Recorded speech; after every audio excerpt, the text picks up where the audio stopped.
Hello, everyone, and thanks for joining us for Access City Council. I'm your host, David Riggleman, Communications Director for the City of Las Vegas. Coming up on this Access City Council program, a new fire station reopens in Ward 1, and Americorps members are honored for their countless hours of service to our community.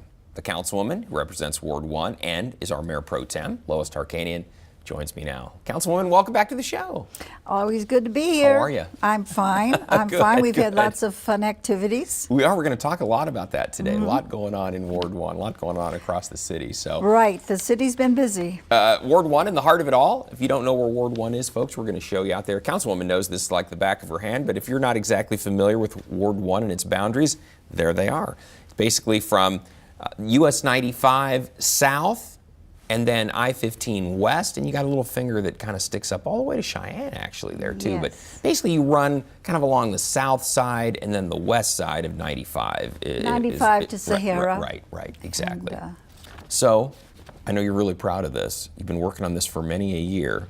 yes. Fire Station 103 has reopened. It has reopened It's taken a while. and in full capacity Exactly. with crew Full and crew. equipment. Yes. Full yeah, crew, yeah. full capacity, Right. full equipment. The city, we tweeted this out. Bring the family to the grand reopening of Las Vegas Fire Station 103. This took place back on May 5th. This was a big deal because this fire station was due to be renovated right about the time that the recession hit. And we couldn't afford to redo it. It's a very old station that was in need of some repair. So we ended up, Councilman, we had to put the project on hold. It took 8 years about. Well, I'll tell you what happened was they felt there was a donut hole not served right near Bonanza High School. And so what we did was we started Fire Station 106. And that station, as you know, is one of our, look at them, they were having so much fun. The community Really is turned just out for wonderful. this. It was great. And these are of course, our representatives from the fire department. Yeah, the big reopening that day. Yes. The fire chief, Willie Fire McDonald. chief is talking to us. But what happened was then they found out that after they moved there, it was just as needed here. And the people in this neighborhood love the station, and the fire personnel love the people. They were really sad when they left. They had a going away party. Well, we finally got it back. Yeah. We got it back and got it back with everything we need to help those people in that area because it is a dense neighborhood. It is, very dense. And many seniors, many young children, Right. so wonderful. Older homes, some older construction, more apt to have some fire danger than a newer construction. Right. So the story Absolutely. is, yeah, it just, we had hoped to renovate it and get it up to speed long Well, they before did, now. and Yeah. you know, the fighters watched it being renovated, and they checked everything out yeah. and let us know, oh no, this isn't quite right, and they just kept us informed so well. They've been great. The firefighters have been great, and they care about the people they help. Well, congratulations, Councilman. I know your tenacity helped make sure that that fire station returned to that neighborhood because it was a long time coming because of the economic downturn we had. But you hung in there, and the price, because it's expensive. We have to tell everybody. I think you probably know this. Oh, yeah. A fire station, just the trucks, the equipment, all of the tools that a firefighter carries with him or her to a fire, to a medical run. Very expensive. So Very, very expensive, yes. But now we don't have any donut holes in Right. Ward 1. Right, we're all covered. So Yeah, everybody's covered for safety. Fire Station 103 Yeah. looking good again. And everybody was happy. What a great time we had. Free Yeah. tacos, free snow cones, and our DJ was fantastic, so it was a good time. Good celebration out there. Good stuff. And then, Councilwoman, I love this too. We tweeted this out on Twitter here. The city did. Mayor Pro Tem Tarkanian honors 12 Americorps members who spent 12 weeks completing multiple community projects throughout the city. And this is awesome. These young people were from all over the country, and they came and volunteered on projects all across the city. That's right, they did. And no project was too big or too small. Wow. They went after all of the projects. And the diversity here from all over the United States. I mean, we had Tennessee, New York, Texas, California. making this up, and they all work together as a great team. Here you can see they're repainting one of the rooms. I believe this is in one of our senior homes. The hallway. Look at the blue. Yeah, that beautiful looks job. nice. Yeah, beautiful job. Right. And you had said, Councilman, you were telling me that the projects they work on, oftentimes the people are benefiting couldn't afford to take care of these kinds of things on their own. Oh, absolutely. That's the problem. The problem is we have so many people in Las Vegas who are living so close to the poverty line, and they don't have the opportunity to be able to spend the money on things to fix up their house. But these are a great group of people, and those were their sponsors that you could see standing on the right. Someone described that group to me as almost like the Peace Corps, but for here in the United States. A local Peace Corps. A local Peace Corps, absolutely, right. Yes. And they were from everywhere, New York, Alabama. Those young people were from literally all across the country. So it was great having them here. They did a fantastic job. So they really did, and I was honored to honor them. Well, good deal. And then, Councilwoman, I wanted to tell everybody about this. This is a great event that's coming up in your ward. You posted this on Facebook. Looking forward to the One Farm Festival at the Springs Preserve in September. And we had some people respond right away. Jen Davies said, can't wait for this fun event. And then the One Farm Festival team responded and said, thank you so much for all your support, referring to you, Councilwoman. So this is a great event that's going to be coming up. Councilwoman, tell us about it. This is going to be taking place in September. You can see September 8th of this year. Yes, it is, and it's going to show people how you grow things and how you sell things. And here, I think I'm saying this is what we have to do, work together. Yeah, right. And that's your mantra. That's right. Yes. It's Norm Schilling, a local horticulturist, and owns his own landscape company. He's a true expert, especially when it comes to trees and all the different kinds of plants that thrive here in the desert. So, and he said the best plants are pomegranates and Meyer lemons and figs. Here it's in funny. Vegas. Norm always says that. You don't have to have a cactus and rocks and a cow skull to have your yard look beautiful. So they know what they're doing. So it's a great event that's going to be coming up in September. Councilwoman will make sure that that's on her website, in her newsletter as it gets closer. And, of course, the Springs Preserve will be putting out information But about it, also remember to give your support for One Farm, because it does so much to help the community as far as understanding and becoming educated on how things grow and what we can do with the things once they're grown. They really do a fantastic job. Exactly, and that a lot of these things we can grow ourselves. That's the kind of the beauty of the whole program, too, is that you can grow things be more sustainable. Instead of having to go buy it at the grocery store, you can grow it in your own yard. That's right. And even in the desert. So. We have a new school coming up, and we are going to have a lot of land there put into a garden, and we're going to have the youngsters then sell and learn about money as well as health and variety and things like that. Good deal. Yeah. Good deal. Looking forward to it. Councilwoman, want to tell everybody out there, single stream recycling is coming to the city. Some neighborhoods have already got it. Ward 1, actually all the wards, more and more neighborhoods are being added to this. So if you don't have the big bins for recycling and your trash yet, you will, and that's what it's going to look like once it finally arrives. They're emptied. Right. Well, and once they come to your neighborhood, And understand that everybody in the city will be covered. It's just that they have to take them in sequence. Right. And, rolling it out, exactly. And that's what we're doing here. And you can see. The only thing is, as I said, one of the problems we have is some of these are too heavy for seniors, and I don't know if they're making a smaller one or what, but I've had calls on that. Yeah, a little bit. The difference for those of you who don't know or haven't heard, right now Republic Services has 2-day-a-week trash pickup, and then every other week they'll pick up recycling. How this is going to change is that they're going to come once a week for both recycling and trash now.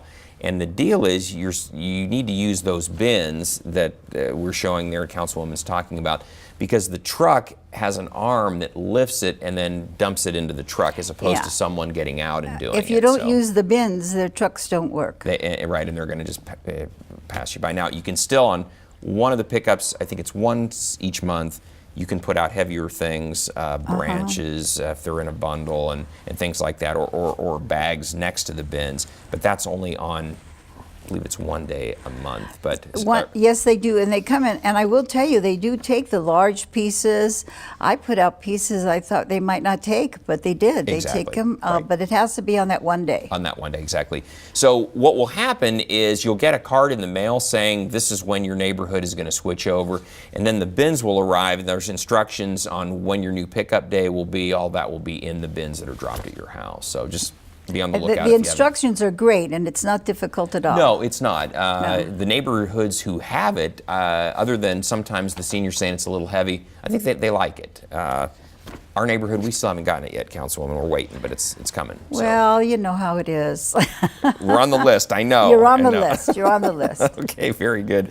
And Councilwoman, I think you welcomed a new business here, the International Tabletop Group. Yes. They celebrated International Tabletop Day. This was on West Sahara, April 26th. If you love table games, if you love some of those old games where you'd sit around as a kid and spin the thing or throw the dice and move your pieces, this is what this is all about. The manager showing us the room. They have some, that's a couple of pool tables they have in one room, and they have several tables such as this. This is a husband and wife that come about 2 times a week. Wow. And they play their games, and some people will bring the children with them too. Sometimes they do it just to be in a quiet place too. But they have a little restaurant with it. Oh, really? They have different rooms, old-time games and brand new games with dragons and witches. So this is out on West Sahara. It's called Meepleville? Is that right? That's it. That's it. Okay. You've got All it right there. So It's check hard. it out if you love old games. Meepleville. I think it's sort of a take on Meat People. Meepleville. Meet People View. Ville. Okay, I got you. So if you're into games, if you're into especially table games, tabletop games, some of the old traditional ones, some of the new ones too. And sometimes you might want to buy some. They sell old games too. Exactly. And they sell all these new games also. It's a new business, and in Ward 1, we're an older neighborhood. We don't get as many brand new big businesses. We want to help the little guys who are starting out too, so people will know what they have, and if they want to go, they can. Super. Great. Yeah. Then, Councilwoman, you had a nice event right before Easter. We want to talk about this. Grandparents, you had a grandparent event, the Liebern Center, Senior Center. This was just a few days before Easter. Yes, I'm there with the 3 grandchildren of Robin Minet on my staff, 2 little boys, a little girl. And we watched all the children. They had it divided according to age at the Liebern Center. Nice. And they made very carefully made sure that they had the right eggs. That's what I should say. Yeah, exactly. No one went away disappointed. Nobody That's went away always stressful when that happens. Yes. Somebody didn't get enough eggs or any eggs sometimes. So very good. And then, Councilwoman, you posted this on Facebook. It's great. It's a wonderful night to watch the movie Coco at the West Charleston Lions Essex Circle Park. And that's awesome. The kids, if you've not seen the movie Coco, you may not understand the significance here, but if you have seen the movie, you'll get it. That Right, are colored right. different ways, and the movie was fantastic. If you haven't taken your child to see it, it's something that covers the culture, covers all the things related to great music. Yeah. Great acting. No, it's a popular movie. Yeah, it's really. I think it won the Academy Award in that it area. did for song, yeah, For the song. or score. One of Yeah. those is for the But music. it was right. very good, and nobody appreciates what the city offers them more than this group right here. Yeah. This group, when I first went there, my youngsters were scared. I was going to a drug park. It was really run down, and they've all gotten together, and they're working hard. And this, I hope, will be our first walkable community. Oh, that's awesome.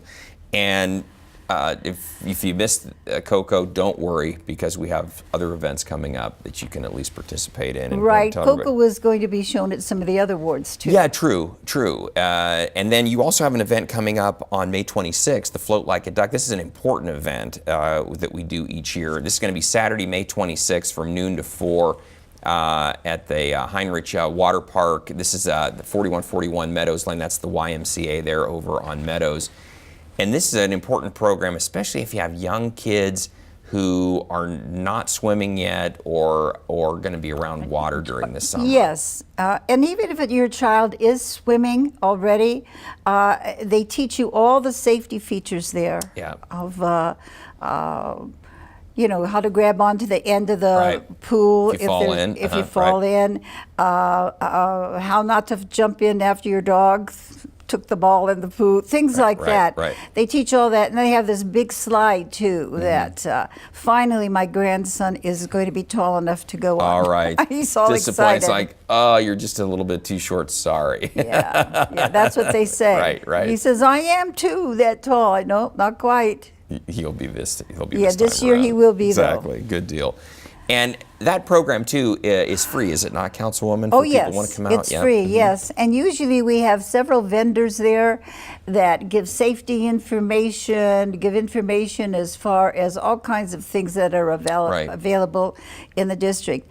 But this Float Like a Duck group has done it every year. They do it free for us. It's just a magnificent thing to have at the Heinrich Center. Yeah, and in fact, they show the kids how to float. That's one of the things too. If they're in the water and they're getting tired, this is how to float as well. And all of the trainers are trained. You know, they really are fully trained individuals in swimming. They teach the children how to float. They teach the children how to swim, and they make sure they're safe. And they have relay games and hula hoop games things like that. Yeah. Because it seems every year we have a tragedy where a youngster drowns or almost drowns in a pool here in Las Vegas, and we just want to see that doesn't happen anymore, and these programs really help. And the individuals supporting this group, they try so very hard to get that across about being safe. About being safe. Very good. Yes. It's exciting stuff. So that's going to be May 26th, everybody. May 26th. At noon to 4 that day, so come on out and enjoy it. And yeah, you know, it's fun. It's at the center, and beautiful facility. Beautiful which the city, facility. we helped actually fund that We facility. absolutely did help fund that, and it's just a beautiful place for youngsters because, you know, they have those spray equipments, and the little ones get underneath that, and then the buckets dump on them full of water. And, perfect timing because the and weather's a big going slide. to be Just really a hot. Perfect time. Exactly. A perfect time. And parents are invited, as many as you want, and they can just sit in the lounge chairs, watch their children or whatever. Yeah, sounds good. All right. Well, Councilwoman, I want to tell everybody out there we need to take a short break because we have a special guest. When we come back, the UNLV School of Medicine welcomed the first class of students last year. We give you a look inside the school and let you know what's in store for the future. That's next, so please stay with us. We need a claim number? When I started taking care of Mom, I didn't realize the challenge of playing so many roles. But above all, I'm still her daughter. Visit aarp.org/caregiving. We're here to help. Welcome back. The UNLV School of Medicine will soon be welcoming the second class of students later this summer. The new medical school has been operating for almost a year now, and with us today to bring us up to speed on the progress of the school is the Dean of the medical school, Barbara Atkinson. Dean, it is a pleasure and honor to have you on the show. You are a top flight individual, and we are so glad to have you on the program. So, thanks. It really is an honor to be here. Councilwoman, I know this is a big deal for you. This medical district, the medical school is going to be the anchor of our medical district right in the heart of the city. And this is something you and the mayor especially have worked on to bring into fruition. And so I know this is a proud moment for you. I know, and also my staff have worked hard on it, going to hundreds of meetings, and we started about 5 years ago laying the groundwork, getting the people so they would work together, all the different hospitals. I didn't know sometimes some of the problems hospitals have working together. But anyway, we did do that. But it was getting her that made the difference. You know, Dean, and I'm going to toot your horn for you here because I know you won't do it yourself. Everyone said the key to making sure that UNLV has a successful medical school is having the right person at the helm. And everyone said we've got that right person in Barbara Atkinson. You are a stellar individual. But when it comes to the medical field, you're a leader, and we got you at UNLV. So it's a coup for the university all the way around. Well, thank you, but again, it's all my people too. I think that's my biggest talent, is hiring the right people and knowing who they are, and then convincing them that it's a job they want to do. And we have a lot of people who've done the job before. That helps. And it's been an exciting place. It's an amazing community that's been incredibly supportive. So, well, and I think, Dean, one of the things I've been so impressed with is your commitment to making the UNLV School of Medicine not just a good medical school, but one of the great ones in the country. And you got off to such a great start. The first class tuition paid for all these kids. That's Not right. kids, young people mostly though. We did, and that was again the community that did Wow. that. We had 60 scholarships done in 60 days. Wow. It was really, the community came together, and then the Engelstadt Foundation gave 4 years of 25 scholarships, so in the future, and then they just announced a match for the additional ones of the second class. So we now have 40 scholarships out of the second year class. And Dean, tell everyone out there that the first class are all Nevadans, people, so because the idea is to keep these folks in Nevada, not to go to school here and then go back to wherever they were from.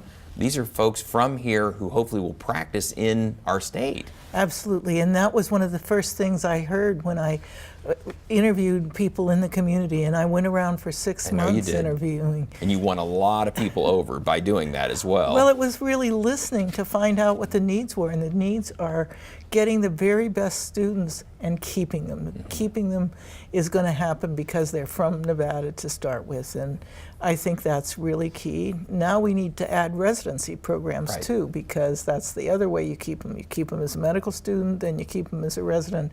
By that time, they're married and have kids, and Right, they right. want to stay. Exactly right, which is happening for sure. It is. Dean, Councilwoman knows this obviously like the back of her hand, but for those out there that are watching, we've got the medical district established, but the school itself is not in it yet. The school, even though it's underway, the building, the new medical school building, is not yet built, right? Right, but we are in the medical district now. We built a space that's about 20,000 square feet that UNLV built out where the dental school is. Okay. So it's on the Shadow Lane campus. Very It's good. the back side of where the dental school entrance is. And our students are doing the first 2 years there. And that's a big enough space to do 60 students for 2 years. For the third and fourth year, then they see office patients with their faculty mentors. So that's also in the medical district. So it is all there. It's just we need a real medical education building to hold more students. So once we get a big building, the big building built, we'll have 120 students per class. Wow. And Wow. then build that out so that in 10 or 15 years we can have 180 students per class. And that's really what Las Vegas needs. That's an average size medical school. Yeah, And not a huge one. Not a huge Yeah. one. I went to medical school in the 70s that had 250 students in Wow. a class. I mean, it's just a whole different, it just hasn't happened here yet. I'm impressed with your background. Your father was a professor, I believe, at Ohio State University. That's correct. Chemistry, right? Biochemistry. Biochemistry. And that obviously stuck with his daughter, who then went into medicine. And you were married to a doctor. Right. Your husband's a doctor as well, correct? It's true. I went to medical school 10 years after him. Right. And my kids were already starting school Yeah. When I went back So it's to in your medical blood, school. and Yeah. you're carrying the tradition on to UNLV now. Yeah. So, Councilwoman, I know this is a thrill for you to see all this, especially with your connections to the university over there, to see all of this coming to life. I'm just so excited about it, and we're going to keep working on it and working on it. And we even discussed a tiny bit today programs we're going to do with magnet schools in the area, so that some of the individuals at the medical school and some of the other health areas around, because it's not just the doctors, we also have the nurses and health specialists and everything, who are going to let the youngsters shadow them, who are going to go to the schools. It would be Hyde Park Middle School and also Wasson Elementary School. Wow. If it all gets passed through the school district, it's a little slow right now to know what's going to get passed, because the new superintendent has to, get And acclimated. budget, and some budget issues too. Yeah, So. I don't think he'll have to worry about the budget issue, but anyway, it'll be great.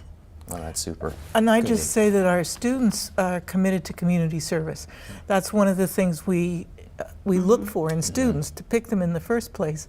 But they now do community service at least 1 day a week. Wow. And they really go to different community sites. They spent 6 weeks getting EMT training at the very beginning of their medical education. Wow. But even during that period, they spent an afternoon a week working in the zip codes that are the worst health Yeah. district zip codes of Las Vegas and looking at what can be done in the community to get better health. Dean, is that common in medical training? It can't be. It's not Yeah. common. It's getting more common, but it's the future, Yeah. and that's what I was looking for with the school. Good for you. These people will be practicing, we hope, for 50 years And staying here in and Nevada, staying here, right? and they need to be up on what's going to come. I think too, Dean, one of the raps I think on the medical profession sometimes that patients have is that the doctor's bedside manner is kind of removed. Yeah. The patient doesn't feel like that maybe the physician is connected with them. But when you're out working in the community, taking EMT training, kind of seeing where the rubber meets the road, you Right. can't help but maybe build up more of an empathy for what the patient's dealing with. I think that's exactly what we're trying to do. Yeah.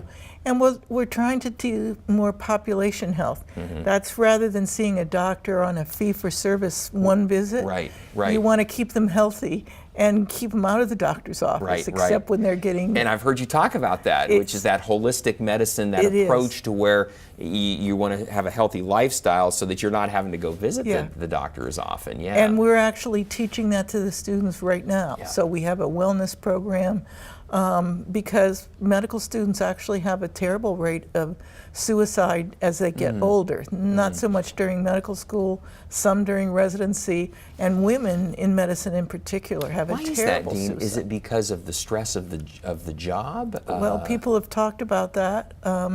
Nobody really knows. We need a lot more work to find Yeah. it out, but we know we have to start it now, teaching the wellness traits to the students right from the beginning. I think why we're so thrilled that you're on board because you've got such a progressive view of how we want to see medicine in the future. It's exciting. It's exciting to see. Very cutting edge. Exactly. Everything she does is very, I just can't explain. You have to know excellence just to know how excellent she is and how fortunate we were to have her here in Las Vegas. Right. And I know our Mayor, Carolyn Oh, Goodman, she thinks supports she thinks you're this. the greatest. Yeah. Yes. Well, I think you Yeah. all are the greatest too. Both the mayor pro tem and the mayor. It's Agree with you on amazing. Everybody wants City. you to succeed. Everybody's willing to give the help. Well, Dean, it's an honor to have you on the show. I'm sorry we're running out of time here. We've got to say goodbye, but best of luck to you. I Thank know you. everything you touch turns to gold when it comes to this kind of thing, so we're excited to see what comes next. And I know It you does, are too. and we wanted to go with the Golden Knights, right? Right. And we want all in them to one. be a That's right. success, too. Yes, Exactly. yes, we want that here in Vegas. We deserve that in Vegas. We do, And Councilwoman. sometimes it might be better not to have as big a school because you're able to maybe do some more individual type things. Right, So, especially as you get started. yeah, as you get started, absolutely. So, Well, Dean, Councilwoman, tell everybody out there, we always want to hear from you. So if there's something you'd like to share with Councilwoman Mayor Pro Tem Tarkanian, you can find her on Facebook. And if you leave a comment, we could use your post on our next show. Love to hear from you. You can also contact the Councilwoman by picking up the phone, 702-229-6405, or send her an email. Her address is ltarkanian@lasvegasnevada.gov. So great job, Thank you Councilwoman. very We'll have much. you back in 6 weeks with another update from Ward 1. And we'd love to have you back in the future, Dean, just an update on the Yes. medical Great. school as it advances into the future. So best of luck to you, and thank you for being on the program. Thank we'll do you. that. See you Yeah. next time. Okay. We want to thank you for joining us for this edition of Access City Council. Don't miss our next show beginning on May 17th with Councilman Bob Coffin. And don't forget, you can watch us live on the internet at kclv.tv. Thanks for watching, everyone. We'll see you next time around.